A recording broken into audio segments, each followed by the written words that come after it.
All right. Welcome back for episode 3 of Compound Growth. So, if you've watched already episodes 1 and 2, this is a podcast where we kind of do an intro to finance, intro to investing. So, if you tuned into episodes 1 and 2, we talked about what is compound growth, just an overview of that, and then an overview of 401ks. So today we want to discuss what are stocks, mutual funds, and ETFs, a few different investment vehicles that you'll probably be getting into if you're starting investing. Yeah, you guys would obviously have probably heard of all of these. The stocks are probably the most common. The stock market is all the rage now. People want to invest in their favorite companies, and we definitely encourage people to do that. We think that there is certainly a place for individual stock investing, especially people that are just getting started. It helps you get interested in that. You can buy companies that you like and utilize on a daily basis. My sister loves Dutch Bros Coffee Company, so that was one of the first stocks that I bought for her, and it's something that she can follow along with and stay interested and see how her money's growing as it's tied to a company who's making profits and posting earnings. Yep. And stock is actually ownership in a company. So whenever you buy stock, you're buying a portion of that company. You are an owner of that company. So you get voting rights. You'll get some stuff in the mail along those lines. But the biggest concern I would say that we see pretty often with owning common stock is diversification. So like Mike said, there's a portion for stock in a portfolio, but common stock shouldn't be the only thing that you own because of that diversification aspect. And what diversification is just having all of your eggs in one basket. You want multiple eggs, multiple baskets split up across a lot of different funds, a lot of different companies. Yeah, that's one of the biggest hurdles that we face, especially when taking on new clients, is a lot of people have had employee stock purchase plans, or they have just invested in a few or even just one companies along their investment journey, and they come to us sometimes in their late 60s, where they have a 90% concentration in one position. And it is a psychological and emotional thing a lot of times, because this stock has made so much money for you. It's done well for you. You've built a lot of your net worth on this one company. So it doesn't feel good to liquidate that position. But after a while, when it does become 30, 40, 50, 60% of your total net worth, it's a liability at that point, because if that tanks, then now all of your assets are wiped out essentially. So it's one of the biggest jobs for an advisor to do, is to decrease the risk in a client's portfolio, and that goes along with diversification. Yep. And as far as fees go with common stock, there's not too many fees. It depends on where you're trading them at. If you're doing this yourself, if you have an advisor and there's a management fee that's tied to that account. But overall, not too costly. But like we said, biggest concern is having that diversification. And how do you get that diversification with just purchasing stock? You would have to have, hundreds of companies in your portfolio that you're trading to be well diversified. So over time, there's been other ways to go about getting that diversification other than just going out and buying that common stock. So for instance, next topic is mutual funds. Yeah. The first stock exchange was created back in the 1700s, and then along the way, in 1924, the first mutual fund was created, and they had this idea to create a basket of stocks. So, as an individual investor, it's difficult for the average person to go out and get exposure to 500 or 1,000 different companies, because to get that exposure, you would have to buy all of those companies individually at their specified share price. So what they did was create the mutual fund as a basket of stocks, and you don't actually own each individual company in that basket, but you own the fund, which in turn owns those companies. So you have the exposure without buying each individual company. Yeah, and this is nice because there can be some fees with mutual funds, but think about, a stock that you like. If that is pretty pricey, then, you're going to have to get in. You might only be able to get a couple of shares. Well, if you're able to get into a mutual fund for maybe a couple $100s, then you're able to get that exposure without that upfront cost. So you're getting more diversification, and you don't have to, front that much for, a share of that stock if it is pricey. With mutual funds, there is an upfront cost to trade that. Now, there's different types of mutual funds. There's A shares, there's B shares, there's C shares. Maybe we'll do another episode on those, but there is a fee up front to trade into a mutual fund, but then there's an ongoing fee, which is called an expense ratio. So that continues as long as you hold the investment. So there's kind of two fees that you're getting hit with in a mutual fund that it can be pricey, and it all kind of depends on what your goal is with this money. So mutual funds have, different goals, different objectives. So there can be a growth fund, there can be an income fund, there can be a mix of those two, maybe a balanced fund, something along those lines. But usually whenever a mutual fund's created, it has an objective in mind that you're trying to reach, a goal that you're trying to get to. Yeah. So essentially, instead of buying, a tech company and you're buying industrial companies or you're buying energy companies, you can pick different funds that have a set objective, and all of those companies within that basket are working toward the same goal. They're in the same sector. And so you are able to place your assets with a fund manager who is working toward a goal that you share with them.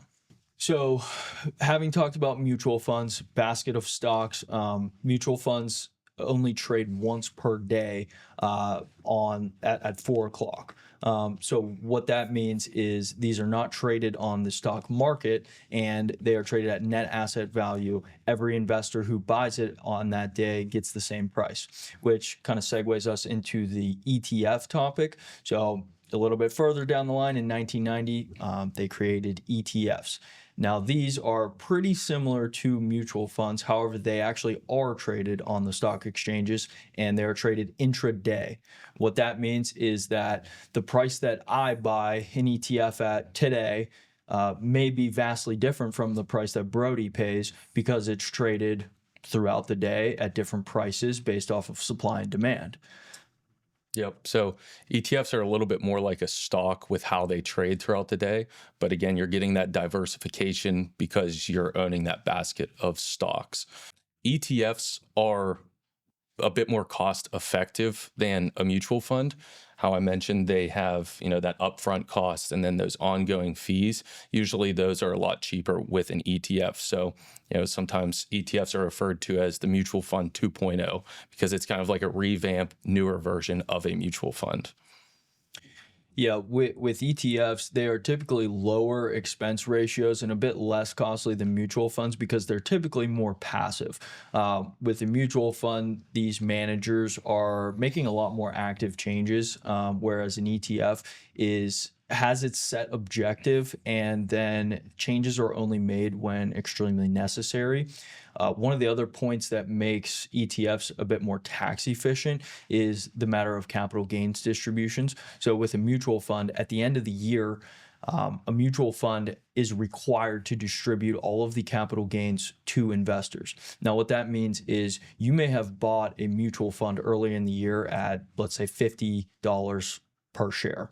And now come December, your shares have lost value and they're only worth $45 per share. But with the selling and buying of companies within that basket, the fund itself may have generated gains.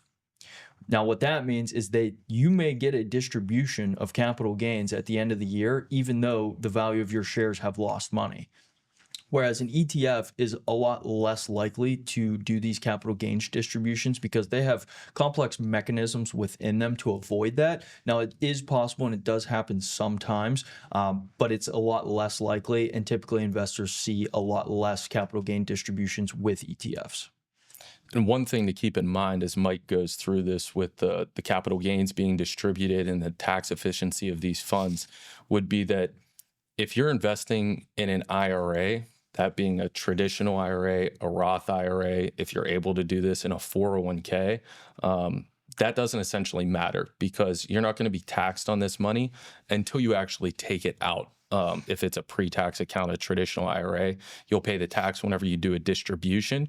So whether those gains are passed on or not doesn't totally matter at that point in time.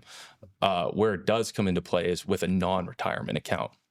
So if you're putting this in just a brokerage, non-retirement or non-qualified account, then that's whenever this will essentially matter, where, you know, the tax efficiency of an ETF makes a big difference in what your taxable income may be for that year. So that's something to keep in mind. If you're going to be investing in a non-retirement account, a non-qualified account, then keep in mind that, you know, ETFs are a bit more cost efficient, tax efficient, where the mutual funds, you may get hit with a capital gain, even if you didn't make any money in that fund. Yeah, and we've seen a lot of angry people where they don't necessarily understand this aspect of it. And December 21st happens and they get a large capital gain distribution in their non-retirement account. And they're saying, where did this come from? You know, I didn't sell anything. You know, I don't even see that much of a gain on this fund here. And they've got this large capital gain distribution that they do have to pay taxes on. Yeah. So as far as, you know, every episode we like to talk about fitness as well, personal health. So I just want to share an experience that I recently had. Is I got the opportunity to go to Las Vegas for the Mr. Olympia bodybuilding competition. So I was there from Thursday to Sunday, got to see a lot of crazy bodybuilders, men and women, that have just put an insane amount of work into their bodies. So that was really cool to see. You're just hanging out at the pool and there's just bodybuilders everywhere. So it's really cool to see how much time and effort they put into their bodies to get in that kind of shape. And that's not all people that were competing. That's people that just traveled to come see the show, that are, you know, really involved in the fitness world. But something that was really cool that I got to experience was there was an outdoor gym while I was there.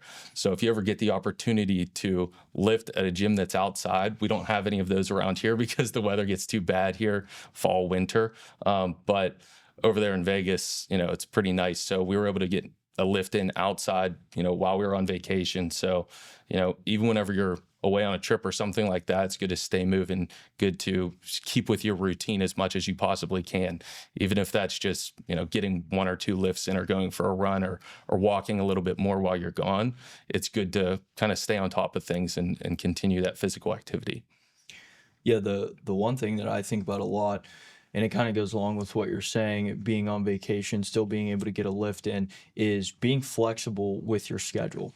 It is fantastic to be regimented. It's fantastic to have a schedule, have a planner, write down what you're going to do. But from my experience, you have to be flexible because things do come up and life happens. So if you were planning on, you know, maybe getting a lift in or a run in at 6 a.m. that morning, but then you realize, oh, we actually have to drive 4 hours to a client meeting and we've got to leave at 6 a.m. Well, that lift or that run is not happening. So now you need to reorganize your schedule and either get it in later or get it in earlier. So constantly readjusting, getting in things throughout the day, before, after, moving things around and just fitting things in when you can, I think is huge. Because if you are going to say that you're only going to work out at 5 o'clock after work every day, it's not going to happen. You become extremely busy and things just don't work out the way that you write it down in your planner. So being flexible, I think, is a huge key to staying in good physical health, staying fit. And that even applies to the diet. If you have a very strict diet and then you have to go meet with clients and maybe have drinks, maybe, you know, eat what they're eating, you have to be able to manipulate these things and fit things in when you can to the best of your ability. Yeah. We're going to talk about diet. Mike's your guy, not me. Yeah. I'm the bad influence on the diet side of things. Yeah, that's true. Yep.